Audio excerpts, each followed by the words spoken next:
Bismillahirrahmanirrahim. Assalamualaikum warahmatullahi wabarakatuh. Ketemu lagi hari ini kita dengan praktikum kimia ya, di judul yang ketiga ya. Hari ini kita mengambil judul hidrolisis garam. Semoga semua sudah ini ya, sudah ngeprint modulnya ya. Nah, hidrolisis garam ini tujuannya menentukan sifat asam atau basa dari beberapa larutan garam dan menentukan pH beberapa larutan garam yang mengalami hidrolisis. Nah, kita bahas sedikit teori dasarnya ya tentang hidrolisis. Nah, hidrolisis garam ini pengertiannya adalah proses penguraian garam oleh air. Nah, kalau kita bagi menjadi beberapa bagian, garam ini berasal dari asam dan basa. Bagian yang pertama, garam yang berasal dari asam kuat dan basa kuat. Garam ini tidak mengalami hidrolisis, pH-nya sama dengan 7.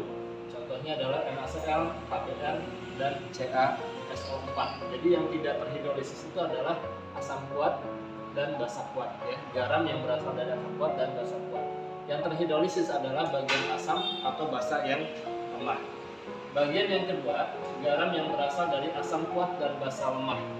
Garam ini mengalami hidrolisis parsial dengan pH lebih kecil dari 7 ya, karena di sini asamnya kuat, basanya lemah, maka pH-nya mengikuti asam ya, lebih kecil dari 7. Nah, contohnya adalah NH4Cl dan Al2SO4 3 kali. Nah, di sini ion basa lemah mengalami hidrolisis, sedangkan ion asam kuat tidak mengalami hidrolisis. Jadi yang terhidrolisis hanya yang lemah saja ya. Nah, contohnya kita lihat di sini NH4Cl kalau dalam air dia terionisasi menjadi NH4+ dan Cl-. Nah, yang lemah NH4+ akan bereaksi dengan air, terhidrolisis dengan air, berkesetimbangan membentuk NH4OH dan H+. Jadi menghasilkan ion H+ ya. Dengan rumus hidrolisisnya, konsentrasi H+ sama dengan akar Kw kali konsentrasi kation dibagi Kb. Bagian yang ketiga, ini garam yang berasal dari asam lemah dengan basa kuat. Nah, garam ini mengalami hidrolisis parsial. pH-nya lebih besar dari 7, mengikuti yang kuatnya basa ya. Nah, contohnya adalah asam asetat atau CH3COONa.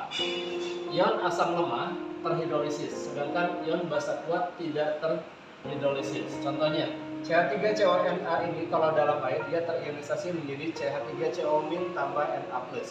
Yang lemah CH3CO- akan terhidrolisis oleh air menghasilkan CH3COOH ditambah ion OH-, sehingga kita punya rumusan hidrolisis ini, konsentrasi OH- sama dengan akar Kw dikali konsentrasi anion dibagi Ka. Nah, yang terakhir, garam yang terakhir adalah garam yang berasal dari asam lemah dan basa lemah. Karena dua-duanya lemah, maka dua-duanya terhidrolisis. Disebutnya di sini hidrolisis sempurna atau hidrolisis total. Dan nilai pH-nya tergantung dari nilai Ka atau Kb. Seandainya Ka-nya lebih besar dari Kb, maka pH-nya lebih kecil dari 7. Kalau Ka-nya sama dengan Kb, maka pH-nya sama dengan 7. Dan kalau Ka-nya lebih kecil dari Kb, maka pH-nya lebih besar dari 7. Rumusnya di sini kita ambil salah satu saja ya, untuk H+ saja, sama dengan akar Kw kali Ka per Kb. Tapi kalau kalian mau mencari OH-, OH- tinggal kita ubah Kw kali Kb per Ka dibalik ya. Oke, barusan kita bahas sedikit teori dasarnya ya, dan di kelas juga nanti kalian akan dapatkan teori dasar atau uraian materinya lebih lengkap lagi ya. Nah, kita masuk ke alat dan bahan. Perhatikan di sini yang ada di meja, alat bahannya cuma sedikit ya. Ini pertama ada gelas kimia ukuran 100 ml, jumlahnya ada 7. Kemudian ini ada pipet tetes ya, ukurannya ukuran standar ya. Ini juga jumlahnya ada 7. Kemudian ini ada plat tetes ya, ukuran standar jumlahnya 1. Ada pinset, ukurannya tulisannya ukuran standar ya. Nah, kemudian ini bahan ya. Nama bahannya di sini ada beberapa larutan, kalian bisa tulisan ya. Ada NH4Cl, namanya amonium klorida, ada CH3CONa, natrium asetat, ada Na2C2O4, natrium oksalat, ada KCl, kalium klorida, dan ada KSCN ya, bukan KCN di sini ya, KSCN. Kemudian ada NaCl dan ada NH4 2 kali SO4, amonium sulfat. Nah, itu ya bahan-bahan yang dituliskan. Nah, Kemudian ada lagi bahan lainnya adalah kertas lakmus biru. Ya, ini ada lakmus biru, ada lakmus merah, kemudian ada ini ya, indikator universal. Ya, oke, itu alat-alat yang akan kita gunakan, alat dan bahan ya. Kemudian cara kerjanya juga cukup sederhana, cuma ada 3 langkah kerja. Yang pertama adalah kita menyimpan pada setiap lubang plat tetes masing-masing 4 tetes larutan yang 7 ini ya. Jadi masing-masing kita simpan 4 tetes di sini. Ya, kita mulai dari ini apa? Oke, amonium natrium oksalat ya. 4 tetes. 1 2 3 4. Kita berurutan ya. Ini 1 2 3 ke sini ya. Ini berurutan. Ini adalah natrium asetat. 1 2 3 4. Kemudian ini adalah amonium sulfat. 1 2 3 4. Oke, kita 3 larutan dulu ya. Nah, supaya nggak bingung ya, 3 larutan dulu. Kita akan tentukan dari 3 larutan ini apakah bersifat asam, basa, atau netral. Masih ingat ya, kertas lakmus kalau dia bersifat asam akan mengubah lakmus menjadi warna merah. Biru jadi merah, merah tetap merah. Kalau basa, mengubah merah tetap merah. Kalau basa, mengubah lakmus jadi biru. Biru tetap biru, merah jadi biru. Kalau netral berarti merah tetap merah, biru tetap biru ya. Oke, kita masukkan dulu di sini untuk yang pertama tadi adalah natrium oksalat ya. Natrium oksalat kita masukkan yang biru. Oke, kita masukkan semuanya ya. Tiga larutannya masukkan yang biru.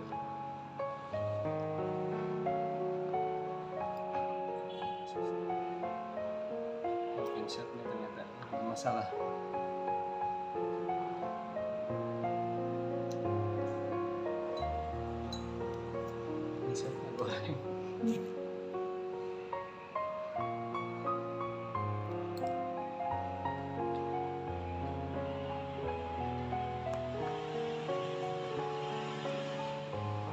Oke, perhatikan ini. Ketika dicelupkan yang warna biru, nah, itu ya, ada yang tetap biru, ada yang berubah jadi merah. Kemudian kita masukkan yang merah.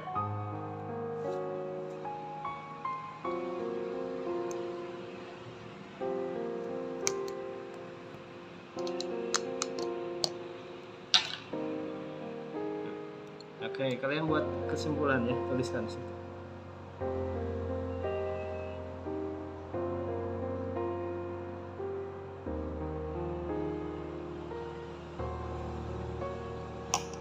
Oke, ini ada perubahan ya. Jadi biru ya. Yang ke satu, yang kedua jadi biru. Jadi NaC24 jadi biru, CH3CONa jadi biru. Yang ini NH4 2 kali SO4 jadi merah. Ya, ini biru ya, yang ini biru ya, cuman karena dari merah birunya nggak terlalu terlihat. Oke, silahkan ditulis. Pinsetnya ternyata ada masalah.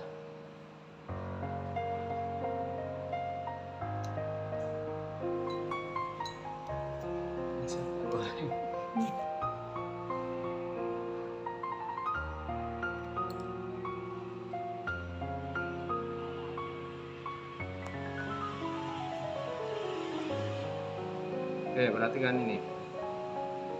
Ketika dicelupkan yang warna biru, nah, itu ya, ada yang tetap biru, ada yang berubah jadi merah. Kemudian kita masukkan yang merah.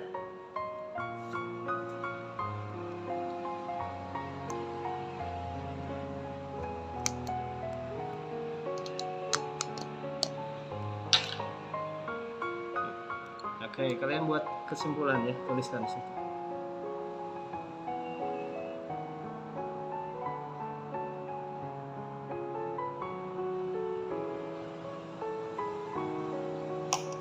Oke, ini ada perubahan ya. Jadi biru ya. Yang ke satu, yang kedua jadi biru. Jadi NaC C24 jadi biru, CH3CONA jadi biru, yang ini NH4 2 kali SO4 jadi merah. Ya, ini biru ya, yang ini biru ya, cuman karena dari merah birunya nggak terlalu terlihat. Oke, silahkan ditulis. Oke, larutan yang keempat kita akan celupkan di sini NaCl 1 2 3 4. Kemudian ini KSCN ya, 1 2 3 4. Ini adalah KCl 1 2 3 4. Ini sekaligus yang terakhir ya, NH4Cl.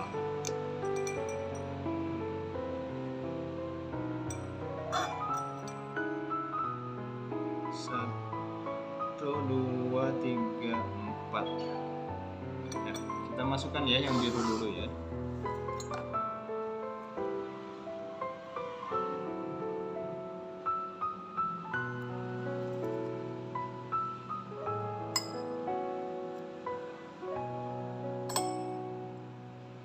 Oke, kalian lihat di situ, apakah ada perubahan atau tidak dengan yang biru?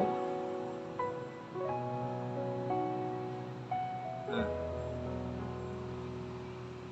Oke, yang ini yang terakhir ada merah ya, ini jadi merah, yang ini yang lainnya tetap biru. Ya, jadi yang terakhir ini adalah NH4Cl. Ya, yang ini apa tadi? NaCl tetap biru, KSCN tetap biru, KCl tetap biru, dan NH4Cl jadi merah. Kemudian kita akan tambahkan dengan yaknus merah.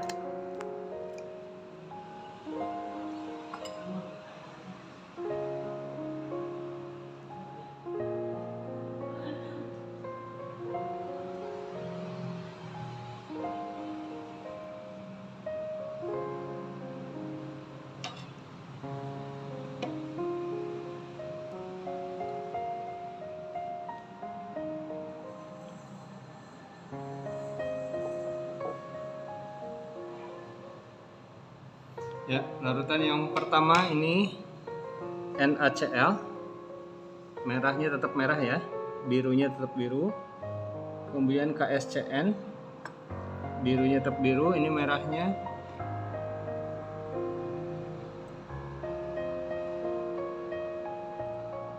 Tetap merah ya.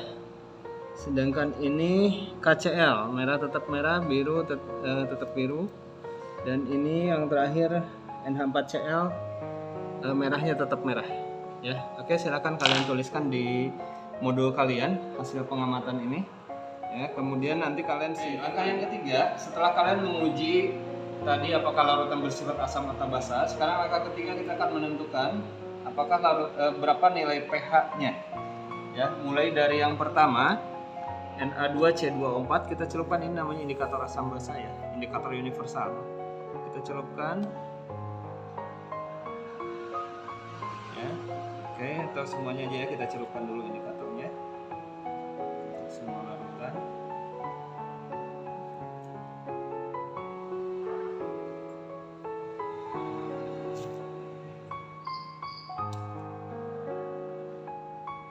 Oke, kita akan mulai dari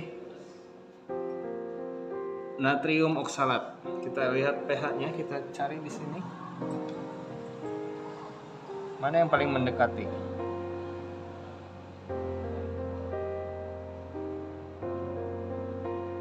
Angkanya mendekati di sini ya. Oke, angkanya mendekati angka 8. Jadi natrium oksalat pH-nya sama dengan 8. Kemudian kita lihat yang kedua, natrium asetat. Ya, kita lihat pH-nya berapa. Ini juga sama ya, 8 ya. Mendekati angka 8. Natrium asetat. Dan ketiga apa ini? Amonium sulfat. Oke, ini kemungkinan asam ya. Jadi kita di bawah 7. Kita geser ke sini.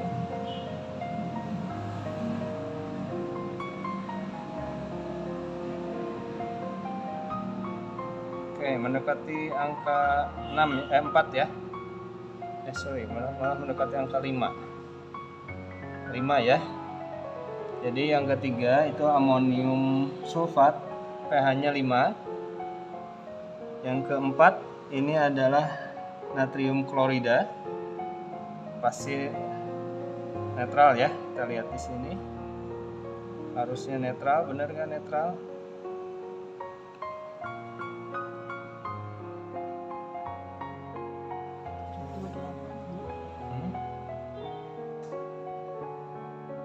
Oke, harusnya netral ya, harusnya 7 natrium klorida. Nah, ternyata di sini mendekati angka 6. Bahkan 5 ya. Nah, ini ada kesalahan, nggak tahu apa nih. Apakah larutannya sudah lama atau enggak ya? Kalian tulis saja di sini harusnya pH-nya 7. Tapi di sini diukur mendekati 5 ya. Oke, nanti kita akan bahas itu ya.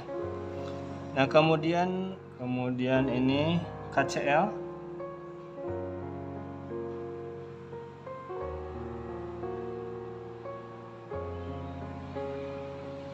KCl juga mendekati 5. Dan terakhir adalah amonium klorida. Ya, amonium klorida pH-nya juga 5. Oke. Kita lihat ya, ini ada alat namanya pH meter digital ya. Tadi kan kita menggunakan indikator universal ya untuk menghitung pH ya. Tapi kalau kita kurang yakin, kita boleh pakai pH meter ini ya. Kita akan cek lagi apakah benar yang hitungan dengan indikator universal atau tidak. Kita sesuaikan dengan indikator ini ya, dengan pH meter ini. Kita cek dulu, ini adalah Aquades, pH-nya harusnya 7. Nah, kita lihat di sini. Nah, sekalian kita kalibrasi ya. pH-nya 6,4, harusnya 7 ya. Kita kalibrasi dulu ini. Kita naikkan supaya jadi 7.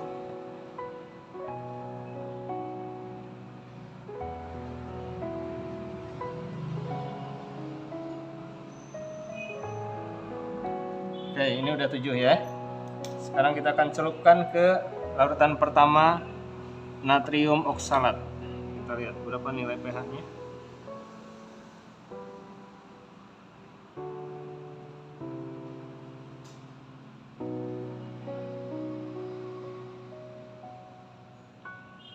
Oke, berhenti di 7,4 ya. Jadi natrium oksalat pH-nya 7,4.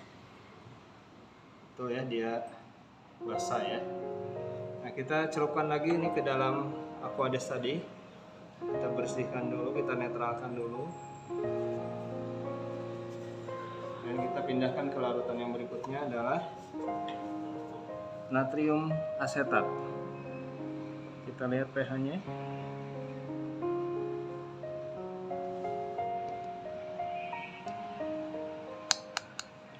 Oke, natrium asetat berhenti di 8,1. 8,2 ya. Natrium asetat. Oke, kita netralkan lagi.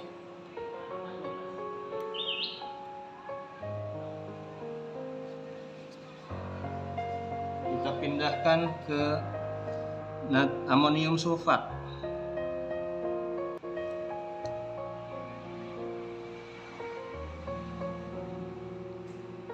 Ya, berhenti di 3,9. Amonium sulfat 3,9.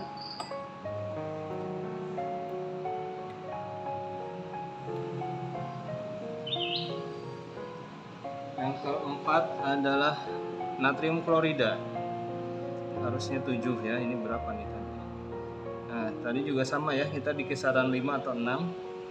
Ternyata kita dapat di sini NaCl-nya 5, sekian. NaCl-nya sudah disimpan terlalu lama di lab, tidak dipakai. Oke, berikutnya adalah KSCN.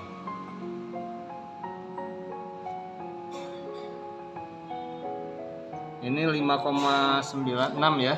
Di sini 6 ya, KSCN 6. Oke, silakan ditulis ya.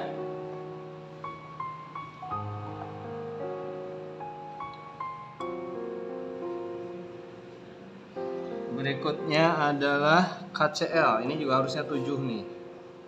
Jadi kita lihat di sini apa yang terjadi. Wah, ini lebih asam, makanya 4,1.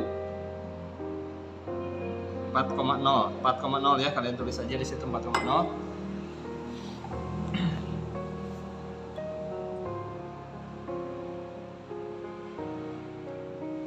Yang terakhir adalah amonium klorida.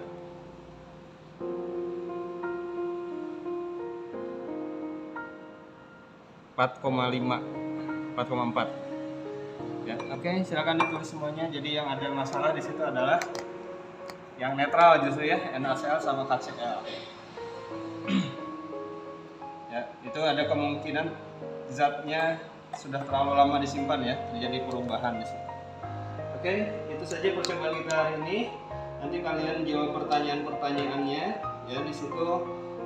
Tinggal kalian tentukan sifatnya kuat atau lemah, basanya, asamnya, kemudian perhitungannya juga kalian bisa gunakan rumus-rumus yang sudah kita bahas di sini.